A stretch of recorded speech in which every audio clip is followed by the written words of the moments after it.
Olá pessoal, aqui é o Velgas, hoje é dia 4 de dezembro de 2025.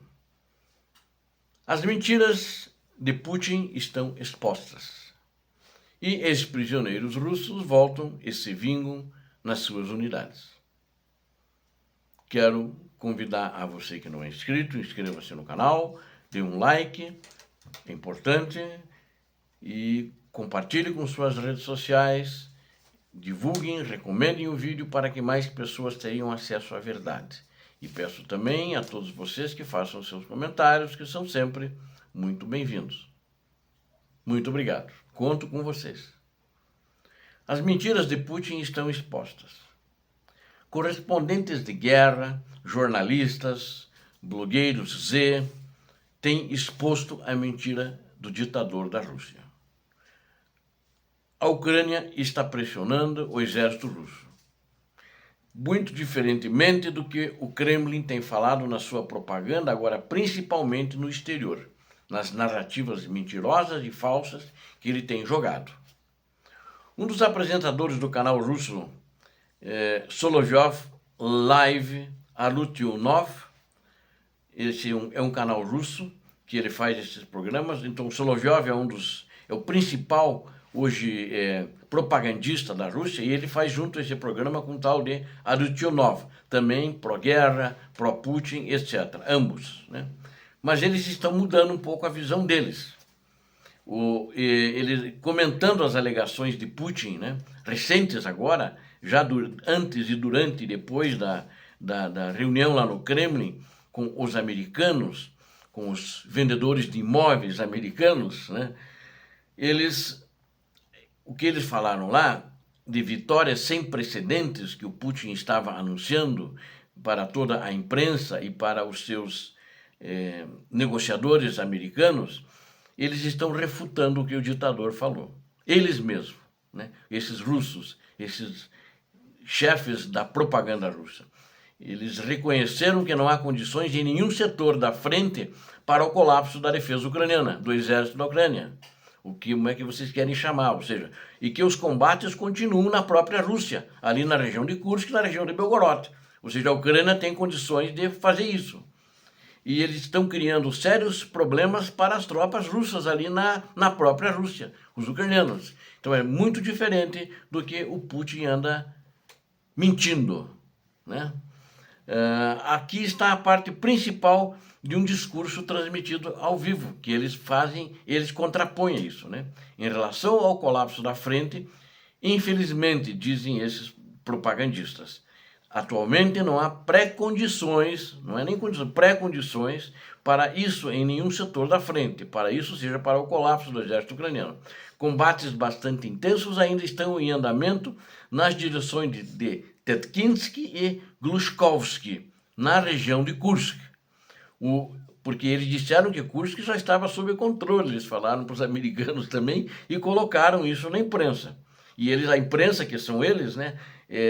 Por exemplo, esse Solovyov, o programa dele é num canal como se fosse aqui a Rede Globo, é o canal mais importante da Rússia, né? Que tem mais audiência, todo mundo assiste, né? E faz a propaganda oficial do governo.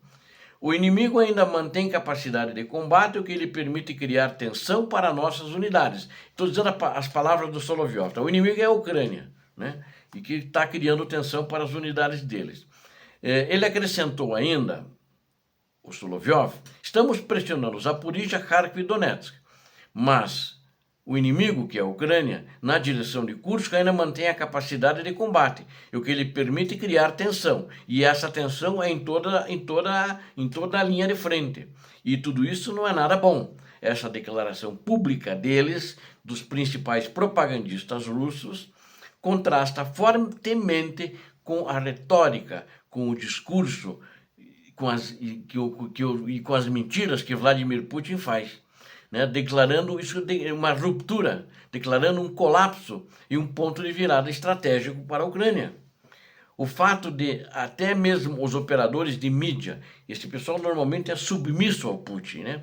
Eles estarem recorrendo a tal retórica demonstra que os relatórios de vitória de Moscou estão cada vez mais fora de sintonia com a realidade, mesmo dentro do próprio sistema de propaganda. o porta-voz do grupo de Kursk da Ucrânia, que é um oficial, o Alexander Nevidomir, afirmou recentemente que algumas unidades ucranianas ainda continuam realizando missões de combate e mantendo as posições no território da Rússia, ou seja, eles fazem missões de combate, quer dizer, eles saem da sua posição de defesa e vão atacar os russos, né? Eles fazem isso. A Ucrânia, segundo ele, a situação lá é estável, controlada pelas Forças Armadas da Ucrânia. No entanto, apesar da diminuição no número de operações de ataque, a direção de Kursk está muito ativa, segundo ele falou. E eles não avançaram nada desde que a Ucrânia assumiu aquela posição. Embora os russos não se recusem a criar a zona tampão, que declarou da parte que o ditador quer uma zona tampão ali, os ucranianos estão frustrando todas as intenções dele, essa é a minha opinião, não conseguiram fazer nada até agora. E eu diria para vocês, a Ucrânia que estava mais dentro de Kursk não teria saído se o presidente americano não tirasse aquela vez, depois que assumiu, o compartilhamento de informações. Os ucranianos ficaram cegos, mas alguém soube onde eles estavam. E esse alguém, na minha opinião, é a Rússia. Quer dizer, minha opinião é a Rússia que soube, mas quem deu para eles? Alguém deu a posição para eles. E a informação que vinha para a Ucrânia, acho que foi dada para a Rússia. Como o Nevidomir ainda observou, os russos estão usando ativamente drones na área de responsabilidade do grupo também. E fazem ataques aéreos, lançam bombas guiadas, mas, segundo o comandante falou, esse Nevidomir, estamos mantendo as nossas posições e ainda fazendo um ataque contrário.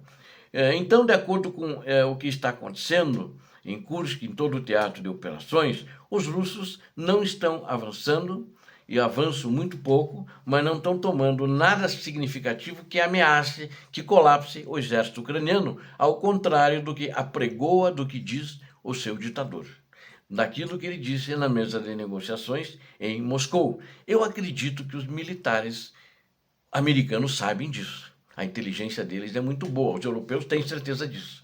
Eles falam publicamente. Mas o presidente americano se cala.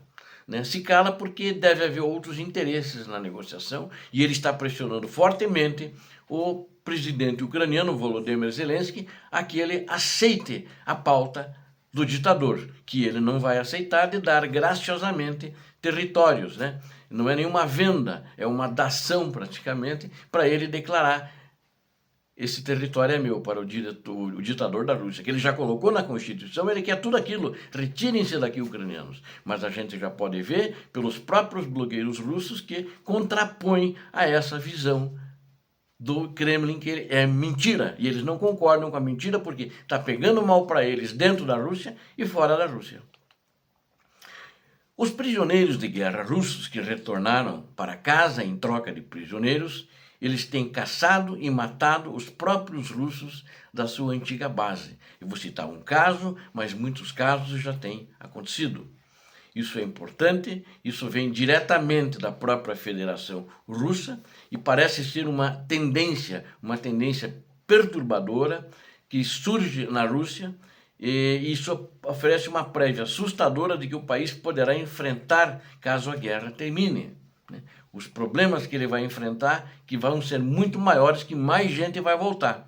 E à medida que esses soldados russos retornam da frente de batalha, cometem novos massacres e atos de vingança que dizimam suas próprias unidades militares. O Kremlin teme cada vez mais que o fim da guerra possa desencadear um caos que não conseguirá mais controlar. Mas ele tem que controlar sua tropa, seus oficiais, e isso ele não faz, para não acontecerem arbitrariedades, fuzilamentos, torturas, etc. No caso mais recente que eu vou passar para vocês, entre muitos inúmeros de outros casos, tem mais de 100 casos catalogados, centenas, as autoridades russas estão procurando um militar, que foi feito troca de prisioneiros com ele. No que ele voltou, quis voltar, ele não precisava, ele se alistou de novo na unidade dele. E ele chegou lá, ele matou 7 companheiros, não digo companheiro, que isso não pode ser chamado, 7 pessoas, 7 militares dessa unidade. E os investigadores estão descrevendo isso como um ato de vingança planejado. E outros casos iguais a esse tem centenas. O suspeito havia sido libertado durante uma troca de prisioneiros. Ele assinou imediatamente um novo contrato militar com o exército e queria ir para a unidade que ele estava servindo. Qual era o objetivo dele? Não era ir para frente de batalha com a Ucrânia. Tanto que ele está foragido. Seu objetivo era recuperar o acesso ao mesmo círculo de homens, né, que o haviam maltratado anteriormente. Que tinha oficiais e outros, não só soldados. Ele foi designado para a divisão número 69 em Kamianka, na Rússia, onde abriu fogo contra seus companheiros de armas antes de fugir. Matou todos esses 7 de uma maneira intencional. Estava se vingando deles, das maldades, das violências que fizeram contra ele. Os serviços de segurança emitiram um alerta de procurado para ele, avisando que ele está armado e acredita-se que esteja escondido na região de Belgorod. Esse incidente é chocante, pois reflete uma profunda decadência moral do exército da Rússia, que já é primitivo, mas não precisava ter decadência moral. Então, e o crescente fenômeno de prisioneiros de guerra que retornam em busca de vingança, não contra a Ucrânia, não contra os ucranianos, mas eles querem a vingança sobre aqueles dentro de suas unidades russas que os atormentaram. O pano de fundo dessa violência é uma cultura militar russa primitiva que é definida pela brutalidade interna com os soldados. Frequentemente são torturados, são humilhados, e até mesmo muitos são executados, como já relatei muitas vezes para vocês, e vocês devem ter visto em outros canais também isso aí, né? Isso aqui feito pelos muitos, até o próprio comandante participa e faz essas humilhações, faz essas mortes, né?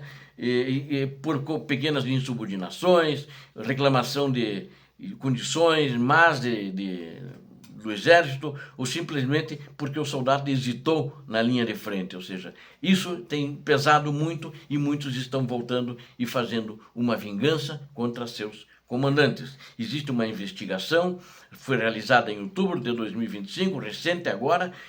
Só nessa investigação, 101 casos comprovados de soldados russos matando ou agredindo seus camaradas e seus superiores, tanto sargento quanto oficiais, inclusive comandando a unidade em torno do rolo. Espancamentos, eletrocuções e até mesmo lutas de gladiadores que os comandantes promovem como punição para os soldados, que têm que lutar até a morte. Esses oficiais são primitivos. E o resto da unidade fica assistindo e torcendo esses gladiadores russos. Isso para eles serve, segundo os comandantes dizem, como penitência e entretenimento para o resto da tropa. Essas práticas revivem as piores tradições penais na era soviética, era assim. No tempo de Stalin, no tempo de Lenin, era assim. No tempo dos bolcheviques, era assim. As evidências são esmagadoras e contínuas. Quase toda semana surgem novos casos de soldados sendo abusados por sua própria cadeia de comando. Esta brutalidade sistemática, destinada a impor disciplina, em meio a um número alarmante de baixas, fomentou, em vez disso, o caos, a desconfiança e a paranoia dentro das fileiras. Os soldados temem seus comandantes tanto quanto o fogo ucraniano. Às vezes mais os comandantes do que o fogo ucraniano. Que no fogo ucraniano, se eles conseguirem desviar, eles dão no pé. Né? Às vezes muito mais. E dão no pé e vão se render. Eles querem se render e muitos têm conseguido. Esse ambiente de abusos tornou a rendição uma escolha racional para milhares de russos. Em cativeiro, eles descobrem uma realidade que contradiz todas as informações falsas divulgadas pela Rússia. A linha direta ucraniana, Quero Viver, recebe por mês 3.000 ligações de soldados russos que desejam desertar ou se render. Aqueles que retornam muitas vezes se surpreendem com o tratamento humano que inclui médicos para os soldados russos prisioneiros, possibilidade de contactar familiares dizendo onde estavam, que estão vivos, alimentação adequada e o cumprimento das convenções de Genebra. A Ucrânia cumpre todas as convenções de Genebra. Observadores da ONU confirmam que o tratamento dado aos prisioneiros de guerra ucranianos, porque a ONU tem acesso onde eles estão, os ucranianos que são feitos prisioneiros pela Rússia, a ONU não tem acesso, a Cruz Vermelha não tem acesso. Né? E a ONU e a Cruz Vermelha dizem que os prisioneiros de guerra que a Ucrânia mantém atendem às normas internacionais, que contrasta muito com a Rússia, porque os soldados voltam quebrados, mutilados, violentados sexualmente, inclusive, pelos russos. Muitos prisioneiros de guerra russos descrevem abertamente um choque psicológico abusados por seus próprios comandantes e encontram segurança entre aqueles que foram ensinados, doutrinados a ver como inimigos e russófobos. Um russófobo é um termo inventado, espúrio por esse ditador criminoso. No entanto, os prisioneiros de guerra russos não permanecem para sempre na Ucrânia e muitos são enviados em trocas de prisioneiros, retornando ao mesmo sistema que antes o maltratava, e eles voltam raivosos, querem vingança, porque não tem nada a perder. Tem ido lá e matado as pessoas. Nesse caso documentado, nesse processo, tem mais processos, mas nesse 101, em todos os casos, a pessoa que voltou foi lá, matou e está foragida. Ele matou quem ele queria matar porque fez abusos contra eles. Obrigado a vocês que assistiram esse vídeo. Conto com vocês, inscrevam-se no canal, deem um like, compartilhem com suas redes sociais e façam seus comentários. Eu conto com vocês. Deus abençoe a todos vocês, Deus abençoe a Ucrânia, Deus abençoe o Brasil. Paz e bem, paz para toda a humanidade.